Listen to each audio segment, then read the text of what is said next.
आता पाहूया कसा रंगला लोकसभेचा आखाडा, त्या संदर्भातल्या टॉप 9 बातम्या।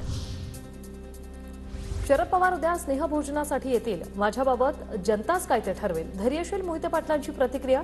दुआओं में याद रखना असं म्हणत डायलॉगबाजी।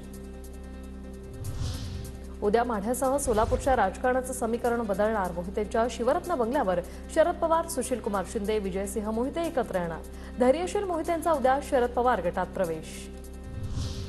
माढ्यात शरद पवार गटाचे अभय जगताप बंडाच्या तयारीत, मोहिते पाटलांच्या नावाची चर्चा सुरू असल्याने अभय जगताप नाराज। अभय जगताप माढ्यातून अपक्ष निवडणूक लढण्याच्या तयारीत।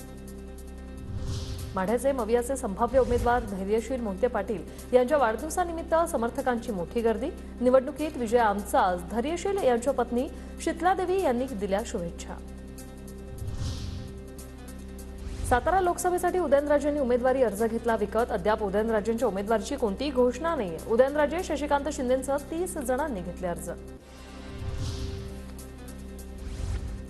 वर्षा गायकवाड यांनी घेतली मल्लिकार्जुन खरगेंची भेट, दक्षिण मध्य मुंबईतून वर्षा गायकवाड इच्छुक। वर्षा गायकवाड नाना पटोलेंवर नाराज असल्याची चर्चा। मोदींचं इंजिन पॉवरफुल, विकासाकडे चालतं। राहुल गांधी, उद्धव ठाकरे, लालू, स्टॅलिन, ममता प्रत्येक जण स्वतःला इंजिन समजतात। देवेंद्र फडणवीसांचं वक्तव्य। आमचं सरकार आल्यास अग्निवीर योजना आम्ही बंद करणार, गरीब महिलांना वार्षिक 1 लाख भत्ता देणार। राहुल गांधींची भंडाऱ्यात घोषणा। पालकमंत्री मंगलप्रभात लोढा यांनी मनसे नेते बाळा नांदगावकरांच्या निवासस्थानी जाऊन भेट घेतली। मनसेचे महायुतीला पाठिंबा जाहीर केल्यानंतर भाजप आणि मनसे नेत्यांची पहिलीच भेट।